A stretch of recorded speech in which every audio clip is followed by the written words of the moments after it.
de ciencia ficción. Eso es lo que se vivirá a diario en las sociedades occidentales en la próxima década. Las empresas no van a ser ajenas a ese cambio. Tribuna Empresa y Valores analizará para ti, con las voces más autorizadas, la nueva realidad que nos trae la cuarta revolución industrial. Bienvenido a Tribuna Empresa y Valores, un programa de Luis Morales con todo su equipo. Te esperamos en Radio Construyendo Relaciones a partir de las 5 de la tarde todos los viernes.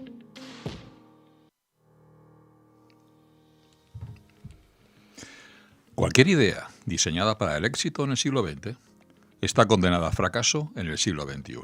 Hola, mi nombre es Luis Morales y te doy la bienvenida al programa que construye relaciones con el mundo de la empresa en esta época de cambios exponenciales, y en el que hoy hablaremos de la prevención de riesgos laborales y el COVID-19. Hoy retomamos una entrevista que quedó pendiente desde el mes de enero de este año. Recordarás, querido oyente, que en nuestro programa 37, que dedicamos a hablar sobre los planes de igualdad en las empresas, tuvimos dos invitados, Marta Badía y Xavier Pladevall.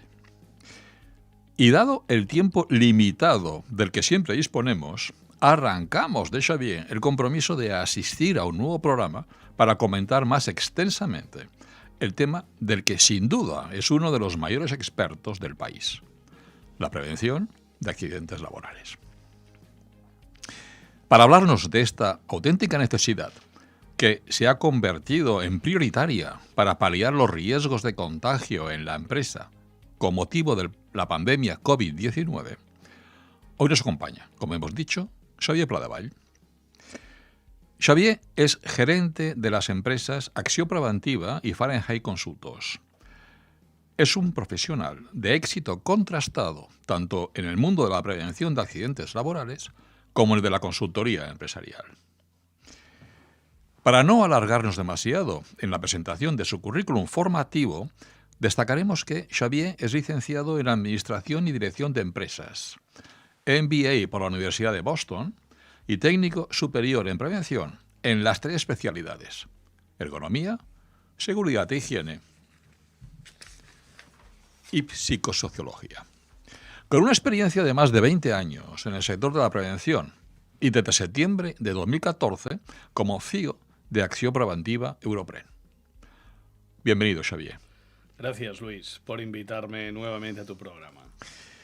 Oye, pues venga, como siempre éramos cortos de tiempo, vamos directamente ya a disparar. Javier, según los expertos, la pandemia está aquí para quedarse. ¿Piensas que se va a convertir en parte de lo que se ha dado a llamar la nueva normalidad? Que ha venido para quedarse es indiscutible. Evidentemente no tenemos histórico. Si a la hora de la verdad durará más o menos, yo estoy convencido que hasta que no haya vacuna se quedará. Y todo ya habiendo vacuna, cuidado, porque las primeras vacunas no siempre tiran a la diana del 10 y darán al 8, al 9 y tendrán que haber correcciones. Por lo tanto, todo y que haya vacuna, no os penséis que a la mañana siguiente pues ya no pasa nada y ya podemos tomarnos las libertades que fueren, ¿no? No, esto pues va a estar y bueno, pues, por mi relación con el Departamento de Salud Pública de la Generalitat, la previsión es que tengamos que convivir con ello pues, un par de añitos bien buenos. Es decir, que tú eres de los que opinan, pero claro, aquí en sanidad hay diferentes, por decirlo de alguna manera, concepciones de cómo se va a pasar el tema de la pandemia. Que, por cierto, el otro día leí, perdóname que te haga un paréntesis, un poco la definición de pandemia que ha cambiado últimamente. Es decir, pandemia anteriormente era el resultado de una enfermedad que se salía de lo que es, digamos, la frontera de un país y que tenía, digamos, una extensión considerable, globalmente hablando. Ahora simplemente con que una persona, digamos, que haya cogido una enfermedad en el país salga de ya es una pandemia, ¿no? Con lo cual, que eso que parece una tontería, según aquel artículo, venía a hacer referencia a una serie de concomitancias de normativa legal no pequeñas, con lo cual, digamos que era de alguna manera, digamos, positivo para las empresas el que se fuera a declarar una pandemia, ¿no? Bien, cierro paréntesis. Pero digo, hay una corriente que se define como lo que es la inmunidad del rebaño, ¿no? ¿Correcto? Que de alguna manera ha habido que son las dos, juntamente con la vacuna, que más se han impuesto en la corriente sanitaria del mundo. Y que de momento lo de la corriente, lo de la inmunidad del rebaño parece que no es lo que pretendía ser, ¿no? Bueno, es que si fuese así sería un chollo, ¿no? Que te autoinmunices sin hacer Claro. nada y sin saberlo, ni comerlo, ni beberlo, pues no deja de ser un chollete. A mayor abundamiento todo es bueno, pero no podemos basar un proceso curativo en base a tal vez quizás, ¿no? Ajá, correcto. Xavier, por fin se ha iniciado el desescalamiento. Y las empresas van regresando a la actividad. ¿Qué medidas preventivas debemos implementar para frenar la capacidad de contagio del COVID-19? Bueno, esta es una muy buena pregunta. Tan buena pregunta es que evidentemente intentaré sintetizar, porque a lo largo de 14 semanas desde que salió la pandemia hemos efectuado desde Acción Preventiva un ciclo de webinares que terminó, que finalizó la semana pasada, para dar herramientas de manera continuada, semana a semana, para ayudar a poder coger y llevar para adelante de manera diligente ese desescalado, ¿no? Por tanto, no es nada fácil. Pero, en síntesis, me gustaría matizar dos cosas. Antes de decirte qué tendríamos que hacer. Porque la gente confunde, cuando digo la gente, no la gente de la calle solo, sino los equipos directivos, los comités de dirección de las empresas, confunden dos cosas bien diferenciadas, ¿no? Lo que es la prevención de riesgos laborales y la prevención del COVID. Correcto. Que son dos cosas totalmente diferentes. La prevención de riesgos laborales tiene que ver con accidentes y enfermedades profesionales derivadas de la actividad que se le asigna al trabajador. Nada que ver con el tema COVID, porque nada tiene que ver con el trabajo. Todo y que el COVID se puede coger en el lugar de trabajo. Por tanto, cuando hablamos de desescalamiento, importante, estamos hablando de un refundido de 3 normas, de 3 leyes, ¿sí? No normas. Ley igual a conjunto de normas, de 3 leyes. Por un lado, el Estatuto de los Trabajadores, que dice que el empresario tiene que salvaguardar la integridad física y psíquica del trabajador. Correcto. En las dependencias de la propia empresa y a poder ser fuera de ella. Lo que pasa es que, claro, el margen de actuación que puede tener el empresario o el directivo cuando el trabajador sale por el umbral de la puerta, pues evidentemente es muy limitado, más allá de apelar a la conciencia. Ahora veréis por qué hablo después matizaremos lo de apelar a la conciencia, ¿no?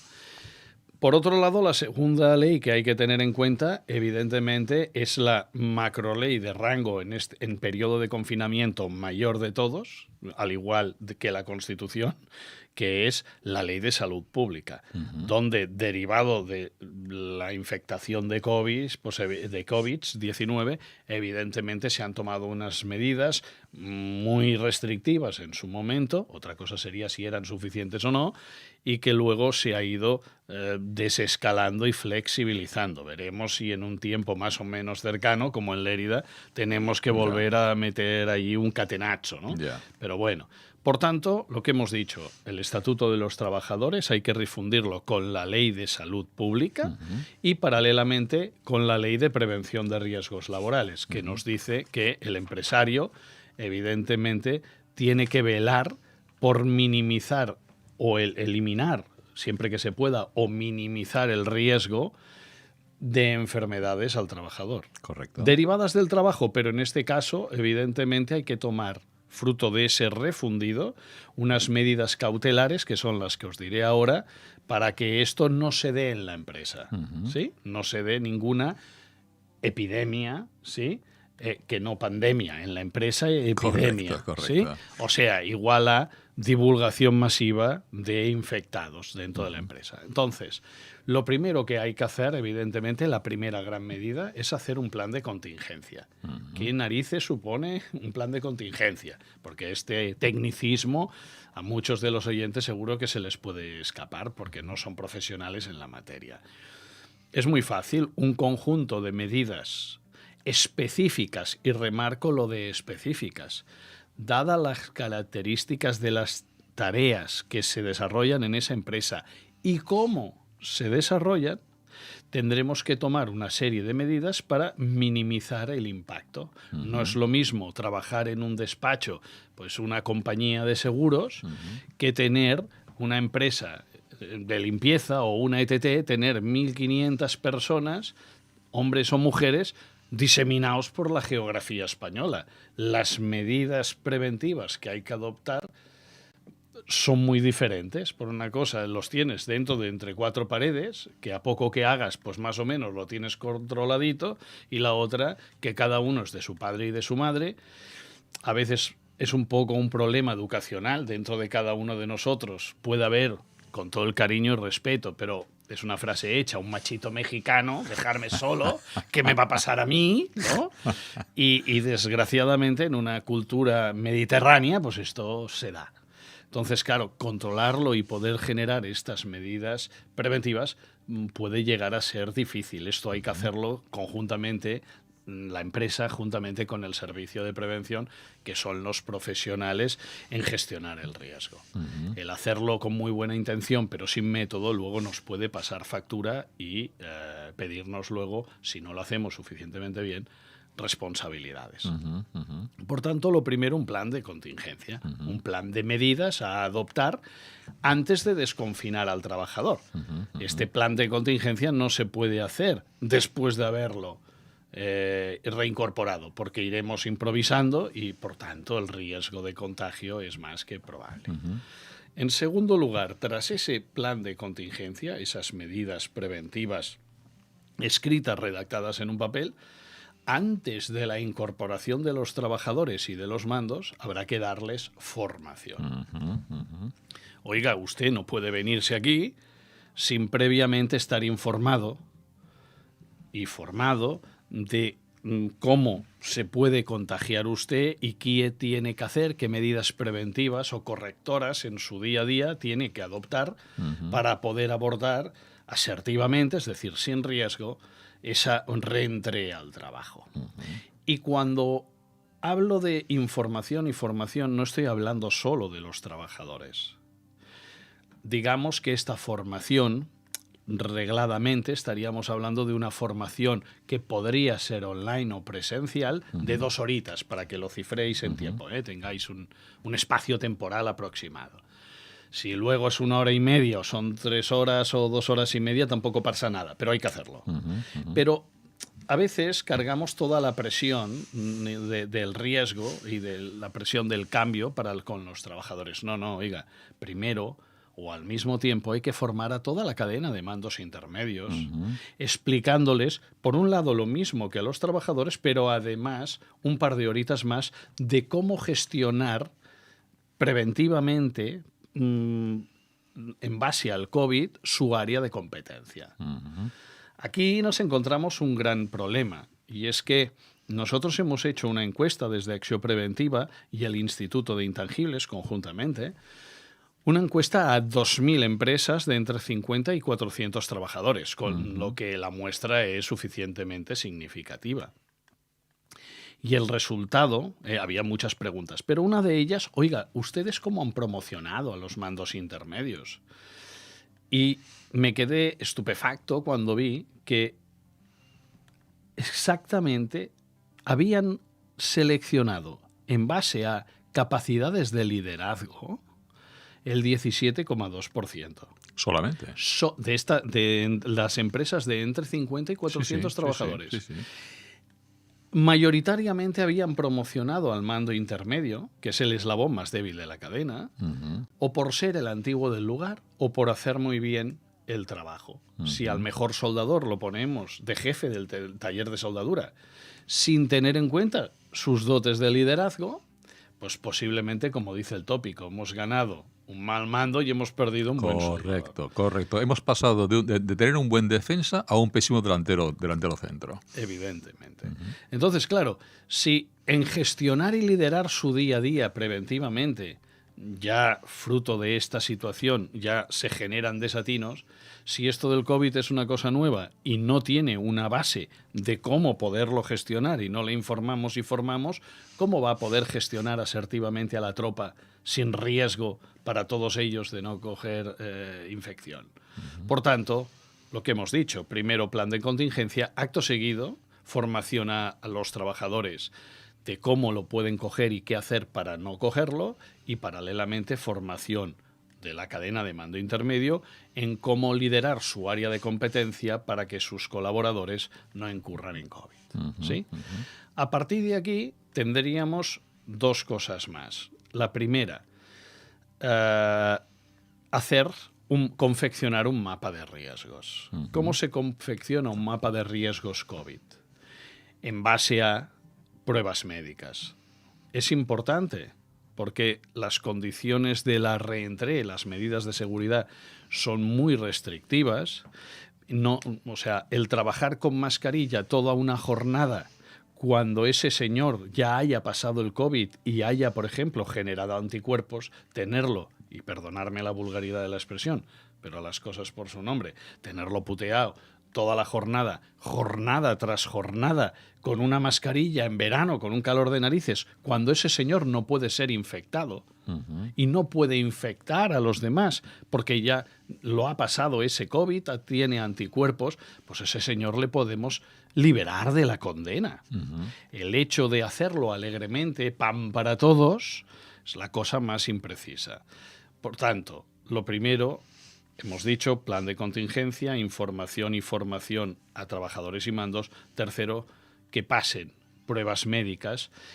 Hay 3 pruebas médicas, los test rápidos. Yo desaconsejo los test rápidos por su poca fiabilidad, ronda al 29%. Por tanto, es jugártela a la ruleta rusa.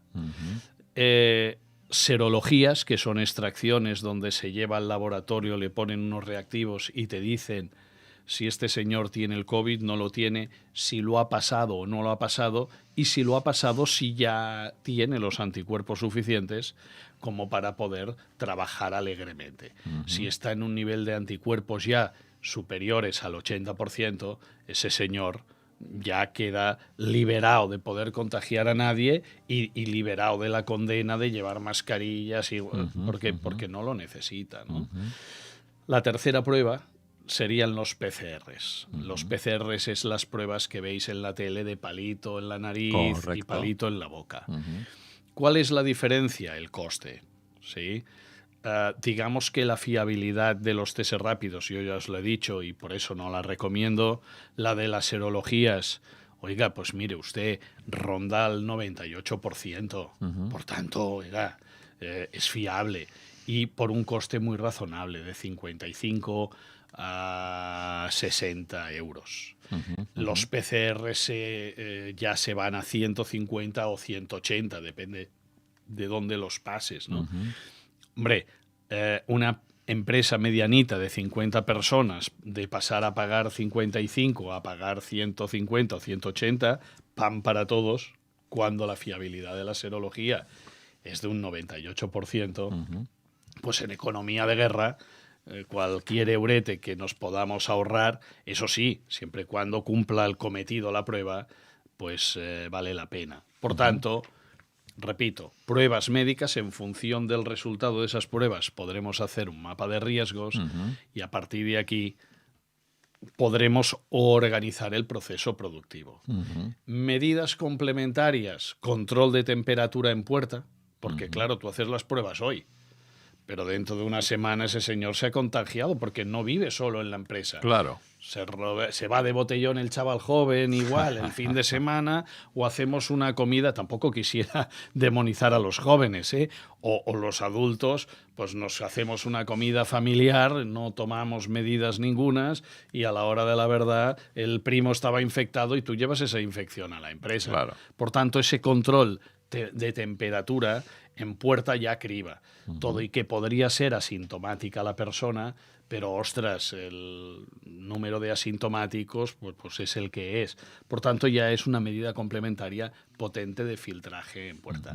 A partir de aquí podemos rizar el rizo. Pero las 5 medidas bases, medidas preventivas bases, serían estas 5 que te he apuntado. Fantástico, fantástico. Ha sido una explicación. ¿Veis, querido oyente, cómo valía la pena volver a invitar a nuestro amigo Xavier para que nos, digamos, ilustrase en cuanto al tema?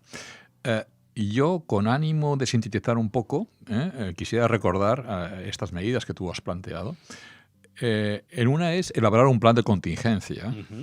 Una segunda era formación. Y aquí aprovecho para hacer hincapié en que, como tú me comentabas, en Acción Preventiva ya habéis hecho una serie de webinars durante las últimas semanas con el tema formación. Porque está muy bien la información, pero luego viene la segunda parte, que es la formación, ¿correcto?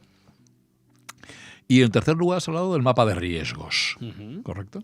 Mapa de riesgos en función de las diferentes, digamos, actuaciones que pueden hacer en el puesto de trabajo cada uno de nuestros colaboradores, ¿correcto? Asimismo, también has hablado de un poco la incorporación del nuevo trabajador de la empresa y qué tipo de diferentes, digamos, pruebas puede pasar. Y aquí aprovecho para hacerte una pregunta que esta mañana leyendo un diario digital me ha sorprendido. No me ha sorprendido, ¿no? Pero caramba, ha coincidido con la entrevista que teníamos preparada tú y yo. Y es que con fecha de ayer, con fecha 8/7, se publicó en el BOE las medidas básicas que contengan para evitar la extensión del COVID-19. Además, entre paréntesis, ponía que las infracciones serán graves y podrán ser de un abanico que iba entre el 2046 a los 40.000 euros. No es peccata minuta, ¿correcto? Entonces, la pregunta es, de todo lo que nos ha estado explicando hasta ahora, esa normativa publicada ayer en el COVID, con lo cual hoy ya es de obligado cumplimiento, ¿abarca todo ello o había alguna cosa más que ha salido en esta nueva normativa? Bueno, digamos que, vamos a ver, en la nueva normativa regula todo lo que sería circulación en calles, es decir, espacios abiertos. O sea, diferenciamos lo que es un espacio privativo, ya sea por domicilios particulares o por empresa, donde evidentemente en su domicilio particular cada uno lo gestiona según su buen saber y entender. Claro. En la empresa se gestiona en base a esos parámetros que os he dicho, en tanto en cuanto a medidas preventivas, eso sí, complementadas con respetar las distancias de seguridad, si la persona está infectada o no está infectada. En ese sentido, si está infectada o no está infectada. Si es inmune o no es inmune. Si es inmune, no hace falta respetar la distancia de seguridad. Si no lo es, sí. Complementarias con los geles hidroalcohólicos también. O sea, y en esas medidas complementarias que se dan en las empresas son las que está transmitiendo el gobierno, hacerlas extensivas en locales públicos y espacios abiertos. Ni más ni menos que te dice esta disposición normativa. Respetar las distancias de seguridad, extremar las medidas higiénicas, evidentemente con geles hidroalcohólicos o desinfectando, ¿sí? Pues cuando entramos en un lugar como un bar, un restaurante, pues oiga, yo tengo que ir a comer, sí, oye, usted va con la mascarilla, pero no todo es la mascarilla, que evidentemente mejor llevarla que no llevarla, por supuestísimo, pero que no es excluyente de en la medida que se pueda respetar las distancias de seguridad y las limpieza y extremar las medidas higiénicas, ¿sí? Por tanto, nos hemos quedado con la mascarilla. ¿Por qué la implantación de la mascarilla sí o sí bajo amenaza de multa? Desgraciadamente estamos en un país mediterráneo y aquí normalmente nos movemos, salvo honrosas excepciones, cuando nos toca en el bolsillo. Correcto. Por tanto, como medida coercitiva le vamos a meter una multa. Pero repito, como mucha gente no está llevando la mascarilla, no, yo respeto las distancias de seguridad, sí, pero no siempre depende de ti. Por eso no jugárnosla, y más cuando ya han habido rebrotes. Pero repito, la mascarilla es el gran cambio principal, pero se complementa con las distancias de seguridad y extremar las medidas higiénicas. Totalmente. Gracias por esta aclaración. Y cogiendo tus últimas palabras, lo de la picaresca del país latino y lo de, digamos, que el Estado o que la Administración, en este caso, tenga la necesidad de poner medidas coercitivas para empujarnos a cumplir algo que realmente, pues en este caso, es de una importancia sanitaria no pequeña. Pero ahí viene la otra parte, y es que o estoy muy equivocado, o en esos momentos el cuerpo de inspectores de trabajo en todo el Estado español son 1.050 funcionarios. ¿Correcto? Y que algunos han estado confinados hasta hace 2 días en su casa. Correcto. Y hablo de inspectores de trabajo y hablo de subinspectores laborales. La pregunta al técnico es, ¿y con este ejército vamos como guerra de guerrillas o guerra regular?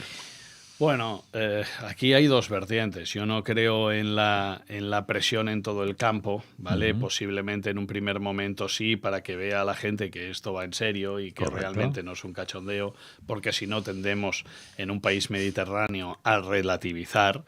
En un primer momento yo creo, y esa es impresión, opinión particular de Javier Pladevall, no está testado, pero yo siempre abogo por una vía conciliadora, formadora, concretamente, y sin irnos por las ramas, si mejoramos la percepción del riesgo del trabajador, al igual que lo estamos haciendo con los equipos directivos, eso que hemos probado y está empezando a funcionar, porque en las empresas cuesta, pero está empezando a funcionar, si lo llevamos a la calle, si lo llevamos al ciudadano, el abanico será mucho mayor. Se ha demostrado que en las empresas se puede, cuando tú pones el esfuerzo en una mano, a modo de balanza, y en el otro el esfuerzo que te supone ir con la mascarilla y extremando estas medidas, y el beneficio en la otra, cuando tú pones ese balanceo, si tú le haces ver al ciudadano que realmente le compensa y le ayudas a tangibilizar el factor riesgo,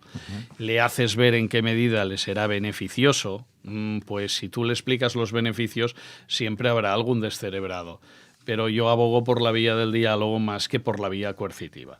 Si bien España, a nadie se le escapa que las arcas del tesoro están más secas que la meseta, igual también hay un pequeño componente recaudativo, pero que, repito, eso es opinión Javier Pladevall, no es no está testado, para decirlo de alguna manera. Bueno, pero una opinión contrastada, porque yo ahora me venía a la memoria, por ejemplo, el hecho de la obligación de llevar el cinturón de seguridad en los coches, que hasta tanto no hay una auténtica, digamos, campaña, una ola, por parte, en este caso, de tránsito, de multas importantes a los que no y me incluyo entre ellos, no digamos, utilizábamos el cinturón, no ha formado parte de nuestra rutina normal a la hora de entrar en el coche, ¿correcto?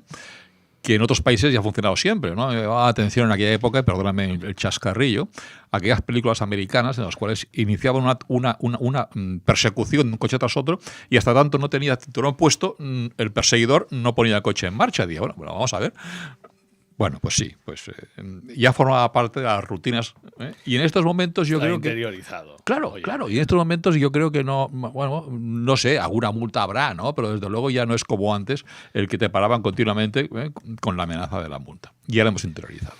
Hay que detonar el cambio y evidentemente hay veces que hay que empezar por la terapia de choque aunque nos duela. Correcto. Pero, repito, país mediterráneo es lo que tenemos. Sí. Es un problema cultural, educacional posiblemente. Sí. ¿no? Sí, pero tenemos otras muchas ventajas. Sí, por Muy supuesto. Bien. Entonces, querido oyente, vamos a hacer un pequeño break en esta entrevista. 1 minuto nada más y continuamos con nuestro invitado, Xavier Pladevall.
Muy bien, pues continuamos entonces con esta entrevista tan ilustrativa que estamos manteniendo con nuestro invitado, Xavier Pladevall, en torno a lo que es la prevención de riesgos laborales unido al COVID-19.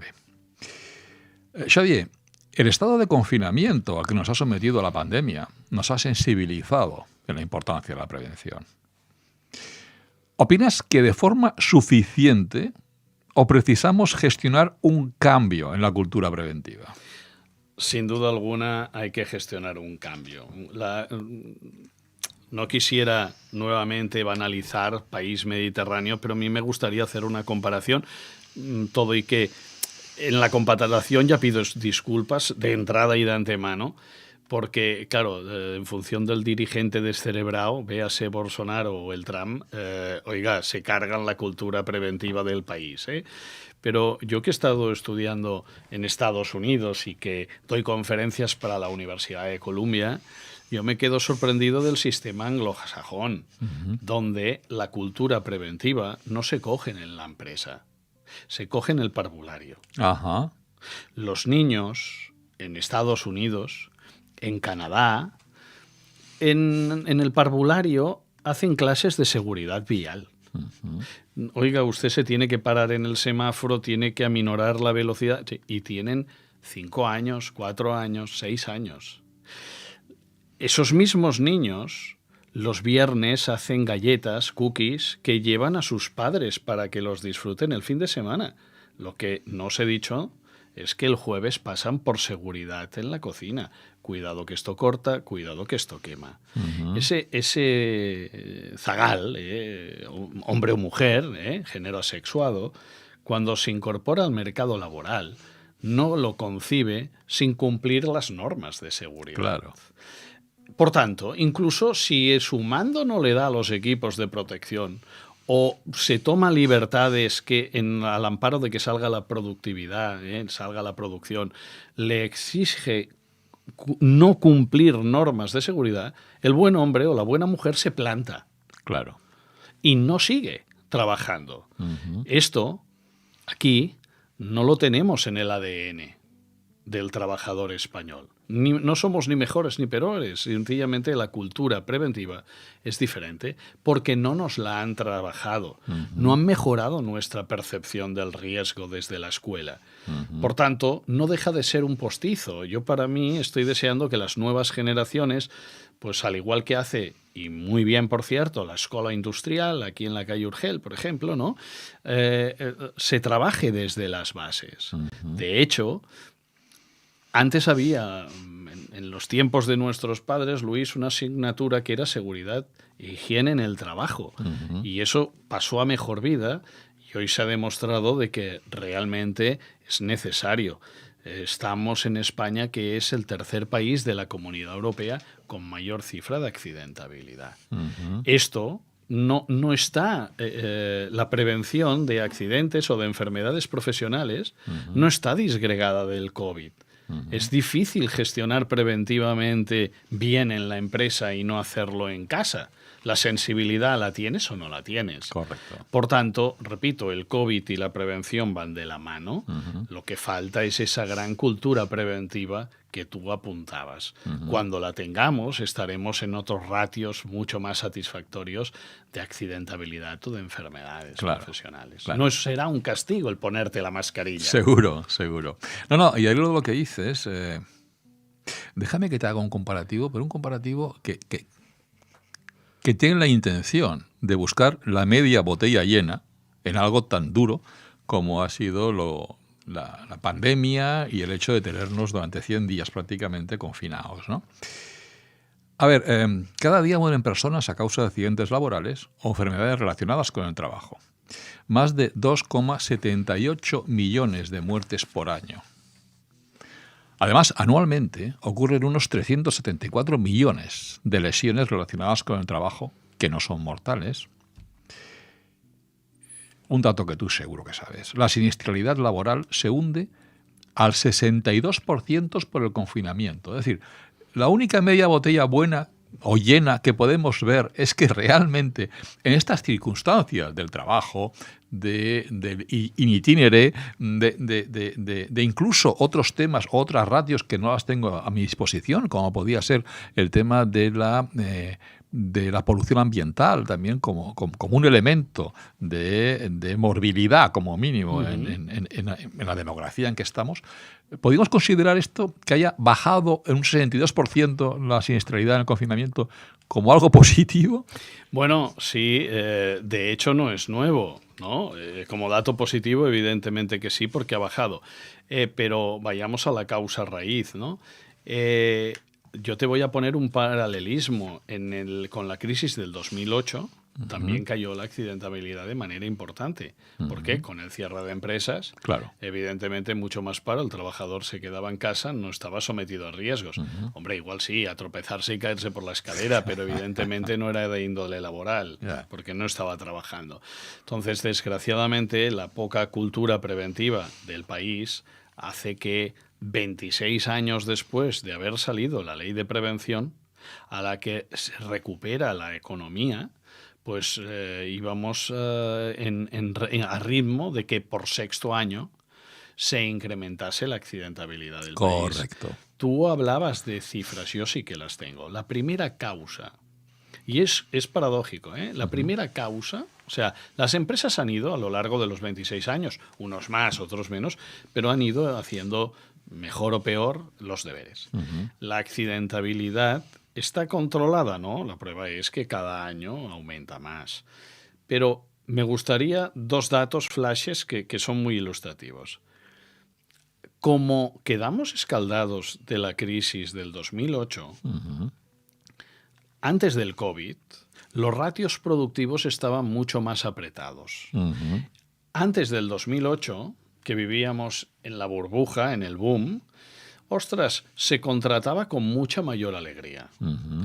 Con que las crisis económicas son cíclicas, en previsión de que entrásemos en crisis, el empresario, ¿sí?, se lo pensaba antes del COVID de iniciar contrataciones, pero decía, uy, está a punto, todo apunta que en un año y medio volvemos a entrar en recesión, cuidado con sobredimensionarme de estructura, que luego me la tendré que comer con patatas. Por lo tanto, llenaba más de contenido a la gente y trabajaba mucho más intensamente los trabajadores que estaban en activo trabajando antes del COVID.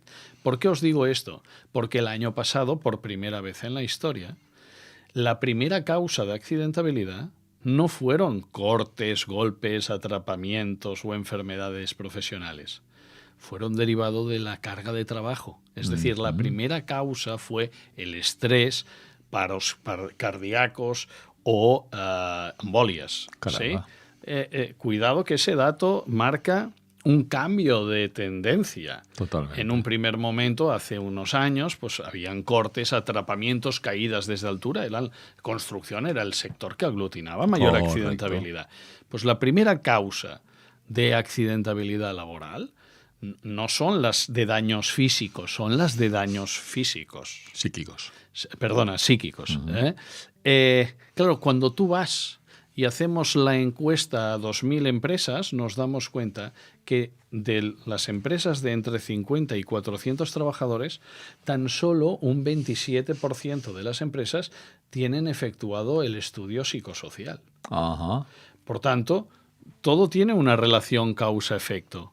Si esas empresas hubiesen efectuado un estudio psicosocial, hubiesen detectado a tiempo los factores ansiolíticos de estrés o sobrecarga de trabajo o carencia de liderazgo, podían haberse puesto manos a la obra, minimizar el factor riesgo reorganizando las tareas y evitando ese infarto o esa embolia a ese trabajador. Claro.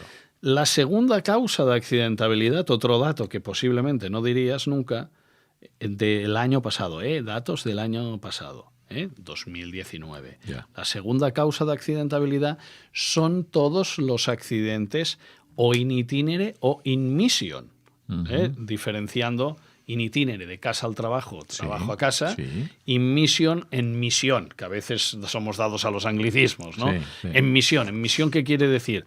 Desplazándote de tu empresa a casa de un cliente para poder ejecutar los trabajos o de mantenimiento de una máquina o de limpiar los cristales en casa de tu cliente. O sea, in itinere, de casa al trabajo, del trabajo a casa, in mission, de tu empresa a la empresa del cliente. Y lo más sorprendente, Luis, que más del 50%, sí, concretamente, por las mañanas, un dato que nos miremos, enlazado con lo de los planes de igualdad que me Sí, dijiste, ostras, sí, sí. Cuidado, un dato muy cariñoso, pero que lo dejo encima de la mesa. La igualdad en este país es una falacia fecha de hoy. Como dicen en Andalucía, mucho lirili, pero poco lerele. El 67% de los accidentes in itinere que se dan por la mañana, mayoritariamente 67% le ocurren a las mujeres. Claro. ¿Por qué? Porque antes de entrar a trabajar tiene que preparar la cena, tiene que arreglar el piso y tiene que llevar posiblemente al niño al cole. Totalmente de acuerdo. Cuando, claro, la mujer va pobre cardíaca perdida y ve que se le echa el tiempo encima. Y, repito, el 67% de los accidentes in itinere, de casa al trabajo, ¿sí? De casa al trabajo, es decir, por la mañana, ¿no? Luego os hablaré del trabajo a casa, que el panorama cambia radicalmente y la causa que lo produce también. Pero de casa al trabajo, 67% lo tienen las mujeres. Paradójicamente, Luis, por la tarde, ¿quién tiene los accidentes? Los hombres. ¿Y sabéis por qué? Porque llegan tarde. Eso es el resultado de una encuesta a 2.000 empresas, de entre 50 y 400 trabajadores, o porque llegan tarde al gimnasio o porque llegan tarde al pádel. ¿Qué me dices? Sí, ese es el resultado. El estudio es público, lo hemos hecho junto con el Instituto de Intangibles y está a vuestra disposición por si algún oyente quisiese, le interesase, pues nos lo pide al info@accionpreventiva.com y os lo facilitaremos como a ti mismo. Pero es curioso. Y aquí te muestra un poco los usos y costumbres del lugar. Sí, señor. Es muy curioso. En esto que decías de por la mañana y de las mamás, cuando, digamos, son las actoras o actrices de este número de accidentes, me vino a la memoria exactamente esto. El tema de el tener que ir rapidísimamente mal aparcando el coche y cogiendo por las manos a los dos niños, y las mujeres en esto pues realmente tienen una carga de estrés no pequeña. O sea, me ha venido flash cuando me lo has dicho, pero vamos, de una forma clarísima. Segunda causa de accidentabilidad. No, que no es se poco. diría. Lo que nunca habría dicho ha sido el revés. Nunca habría dicho ha sido el hecho de que el hombre como tal llegue tarde o bien al gimnasio o bien al pádel.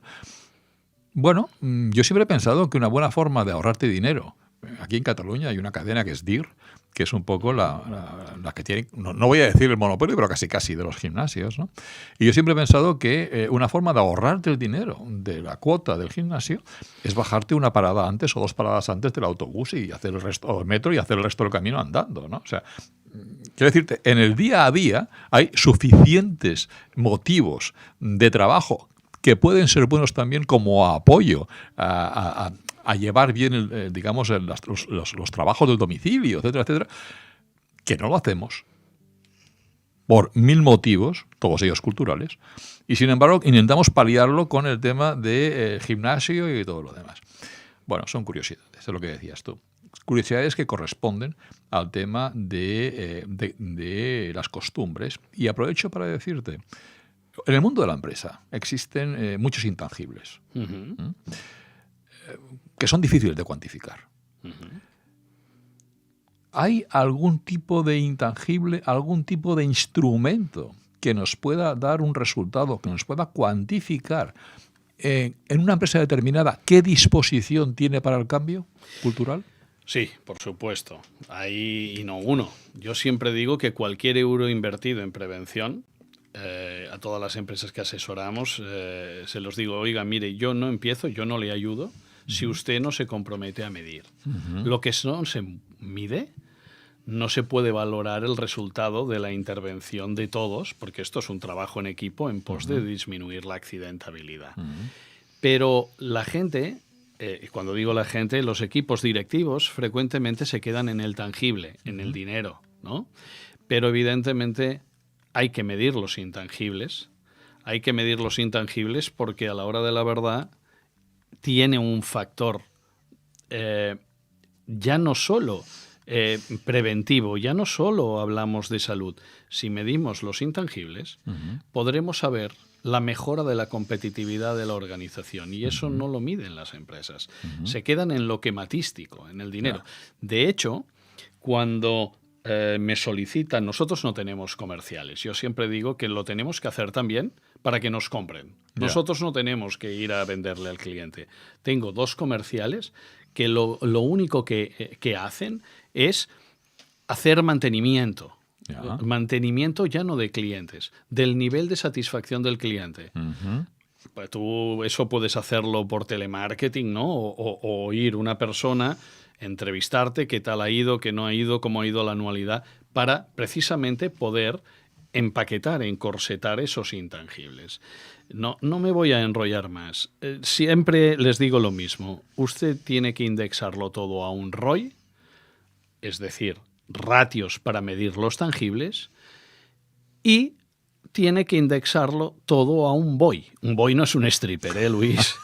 Un BOI es el valor organizacional intangible.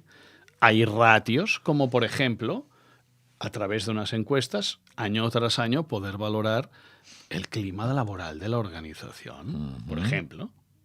Hay otro ratio muy significativo: bajada del absentismo de la empresa. El absentismo puede venir dado por un accidente o no. Y os pongo a todos los oyentes y a ti mismo una pregunta encima de la mesa para que reflexionéis. Yo no sé por qué una misma gripe la coge un señor y poco más o menos hay que echarlo de la empresa el director diciéndole: oye, que me vas aquí a generar una epidemia interna. Hay otro que se coge 4 estrictos días. Y hay otra misma persona que con el mismo gripazo le dura 15 o 10. ¿Qué denota eso? El poco engagement, ¿no? El poco sentimiento de pertenencia que hay en esa organización. Estos indicadores, si los obviamos, pasamos por alto por una serie de puntos críticos a mejorar debidamente planificado para ganar competitividad. Por tanto, digamos que evitas gastos con la medición de tangibles y mejoras tu competitividad con la medición de los intangibles. Concretamente hay 20 ítems que nosotros cogemos y vamos valorando, 20 intangibles que valoramos en las organizaciones. Mejor dicho, entre 15 y 20. Si la empresa es industrial, tenemos 20 puntos de inspección. Si es del sector servicios, al tener todos los trabajadores diseminadas por la geografía o catalana o de Barcelona o española, hay 5 que no se pueden medir igualmente, o sea, igual de bien, porque se te escapan a observancia o a control. ¿Sí? Pero sí, realmente midiendo los intangibles, si luego eres consecuente y obras proactivamente, puedes mejorar tu competitividad. Claro, porque además es un tema que, como cuando hemos intentado, cuando hemos, digamos, puesto en una empresa algún tipo de programa de calidad, uno de los principales elementos es lo que no se mide, no se controla. Entonces, evidentemente, has de saber desde qué puerto sales para saber si hay o no vientos favorables que te van a llevar a otro puerto. Porque si no hay, digamos, esa especie, déjame que te haga el comparativo náutico, esta especie de derrota, jamás vas a conseguir llegar al puerto que tú quieres, ¿no? Te pongo un ejemplo muy concreto. La formación. Las empresas se gastan cantidades ingentes de dinero en formación.